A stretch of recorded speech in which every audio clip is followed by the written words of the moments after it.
Abraha was the governor of Yemen under Najashi. So Najashi, not the same Najashi as the one that the Prophet Sahaba emigrated to, but his father. That Najashi had conquered some areas of Yemen, and he had sent his governor, and his governor's name was Abraha. So Abraha was the governor of the Najashi in Yemen, and he saw his people every year go north. So he said, where are you guys going? So they said, we have to go do Hajj. He said, why? What is there? He said, there's the house of Allah. So he said, I will build you a house that is far better than any of your houses, and you will come for Hajj under here. So he built a massive cathedral because they were Christians, and it was out of glass and out of, can you imagine in Arabia to bring stained glass? Because they had access to these architects and whatnot. And he built a cathedral in Yemen, the likes of which he thought would become the biggest temple of Christianity in the entire Arabian Peninsula.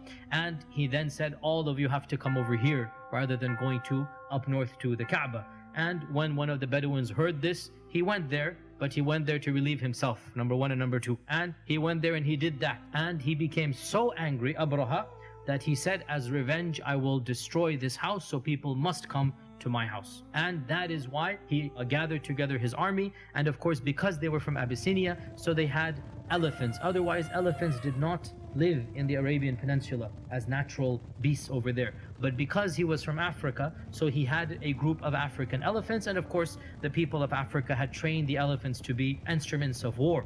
And this was when he marched to the Kaaba, and he went with his army of around, they say, some say 8 and some say 20 elephants. And the chief elephant, by the way, his name was Mahmud. And it is also said that the Quraysh left the city after making lots of dua. Abdul Muttalib is pleading in front of the Kaaba, oh Allah, we cannot fight this army, they're too strong for us, they have these elephants, they have these 1,000 men, whatever, you take care of it. And they then left to the mountains, and this is when they faced Mahmud to the Kaaba, and they are telling him to go and go and go, and he would not go. Even if they whipped him, they beat him, they bled him, elephant would not move. But whenever they turned him in any other direction, he would move in that direction. That is when large birds came. أرسلنا عليهم طيرا أبابيل ترميهم بحجارة من سجيل. So stones from Jahannam, imagine stones from Jahannam in this world, they're coming.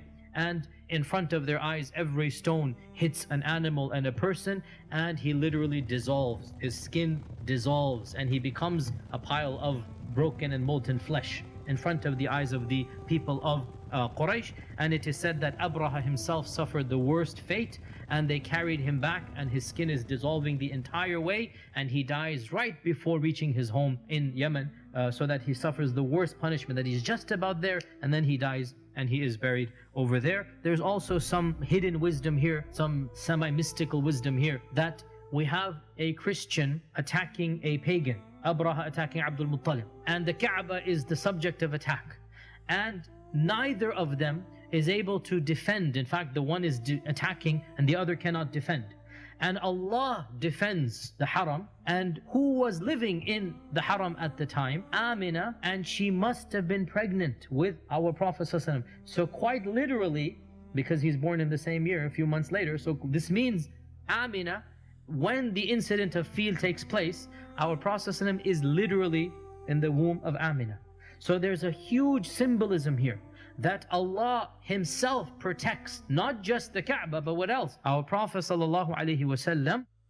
And it is as if to indicate that the mushrikun could not protect the Kaaba. They're not worthy of the Kaaba. So Allah subhanahu wa ta'ala destroyed those who attempted to harm it, because there will come now somebody who will be worthy of the Kaaba. The Quraysh have not been worthy to the level they deserve. So somebody will now come, and that is our Prophet ﷺ, who purified it of its idols, who made it the Qibla, and who returned it to the glory that it was, and that is the initial house that Ibrahim ﷺ built.